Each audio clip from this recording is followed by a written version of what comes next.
So Apple, it's opened up their devices, specifically the iPhone, to more parts, so you can repair your iPhone at a slightly cheaper price. And you can now use parts from older Apple devices, again, mostly iPhones, to repair that, because they want to make sure that you're still using Apple parts, because they're doing something called Apple pairing, I believe so. The process is called parts pairing, which basically the iPhone will know what kind of what parts will you be using, and then it takes that serial number and then it kind of pairs it so then it works properly, which is why they're not using third-party parts to fix your iPhone.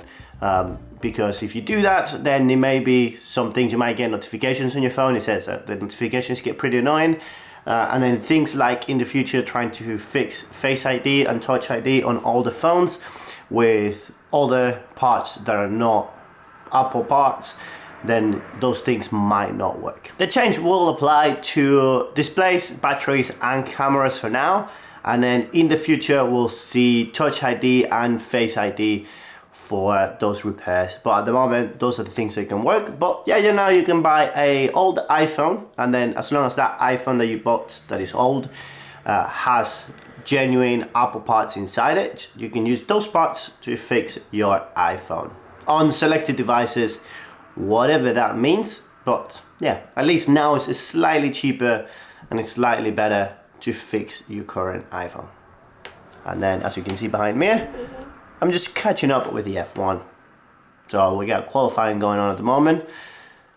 I hope McLaren can get up there, but it's looking like Red Bull's gonna take it like they always do. But anyways, on to the next news.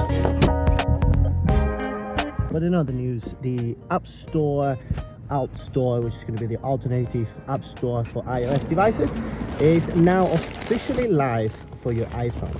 Again, you're not going to find it on the App Store, but you can find it on a website and you'll be able to download it, which is, again, it's quite big because now it's official, but it's going to cost you €1.50, €1.50 plus tax, to cover for the CTF, the core technology fee that Apple is charging every app. But yeah, and then with that we have two apps that are currently on there.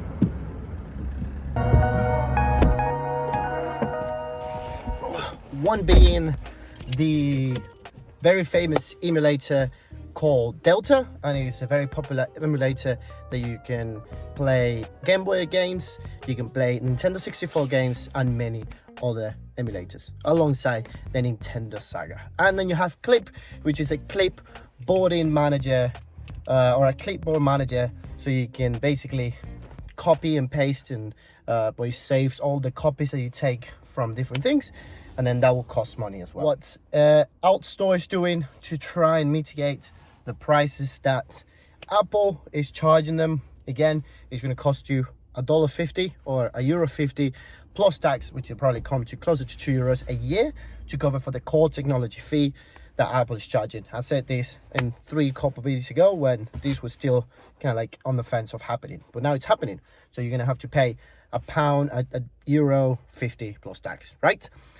Also, another thing that Outstore is doing is that they are monetizing through Patreon, and then they're going to be doing that. So basically trying to use that Patreon money for crowdfunding to help developers, and to basically help developers come up with betas for the Outstore. So that's kind of good, because then now you have crowdfunding for developers to create their own apps, and hopefully we get much better apps for iOS as well. So we get kind of like good apps and different apps for iOS through Outstore instead of being through the App Store, because usually, obviously, Apple's charging far too much money, so developers will be like, I'm not going to put my apps on the App Store. But this is something that has been going on for a while. These apps are not new. Outstore, Delta and Clip, these are apps that have been around since 2019 for iOS, but you had to jump a couple of hoops to download them. You basically had to download them through a specific link that it will make your phone think that you were a developer of the app, so then you can basically get like an invite to those, and then you could download it. But now it's all legal and now it's all official, so yeah, download it. I still haven't tried it yet, so we'll be trying it over the next few weeks. I'll probably make a video about it, but yeah, so that's what we got. And to finish off with the news. That was the state of me this morning when I woke up, and after the apparently weekend that I didn't do anything, and then quickly realized that I did far too many things. I didn't do any chores, especially this weekend that I needed to do a lot of chores because I'm away for work for 10 days straight from Tuesday, from tomorrow, so which is Tuesday the 23rd of April. And I completely forgot about finishing this video because I had such a busy weekend. Lovely, but still. But one of the news from last week that really got me excited, and it always gets me excited every time I see them drop a video, I stop everything and watch that video like 500 times. It was from Boston Dynamics. They released a new video of the nightmare-fueled new robot, which basically they retired their old Atlas and they've released a new, or they showcase a new Atlas to the world to see. So here's a little video of it, and then here's what you can see. Like it's just scary. Like if we think about it, especially the head of it and how it stands up. Like look at that. This is something you will see in like a scary video game. It literally, you will see that in a scary video game. Basically rotates 360 degrees on its own head. The head still, like, it's just scary. But again, it kind of excites you for the future. And yeah, it's just, anytime they drop something, Boston Dynamics, it's just exciting. And yeah, but it makes you think that, wait, this is really dark. Let me turn this on. Is that better? Slightly better, wait. Slightly better.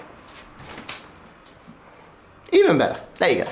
But yeah, it just makes you think that what is technology going to be able to do in 5 years time, in 10 years time, and how our lives are going to look like in 10 years. Like what are these robots that we can see now from Boston Dynamics are going to be able to do in the future?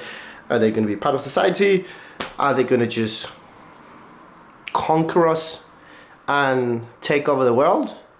That is something that we're going to have to wait and see. Something to think about, but again, I recommend you to go to Boston Dynamics, go watch all of their videos. They're really cool videos. And obviously they have the Robo Duck. Duck is a dog, like a wolf dog. But yeah, they have one of those. They obviously have different robots as well, and they have them do so many different things. And I'll 100% watch them because again, they're kind of scary in a way of like, these might happen and these things might take over the world if they're intelligent enough in 20 years time, 100 years time, whatever it is. But it also makes you appreciate how smart some people are and how innovative some people really are to push those boundaries when it comes to creating something and putting a vision into play and make it do this, basically what the new Atlas is doing. So it's always exciting when I see people and when I see companies push the boundaries in things that I would never think of, but then they now release those videos and they created it, the physical thing, and now I'm thinking about those things. Makes you think about those things. But that's all from me today. Thank you for watching another video. Please subscribe to the channel, it helps a lot. If you don't want to subscribe, that's completely fine, but if you want to, I appreciate it. Thank you, and see you later.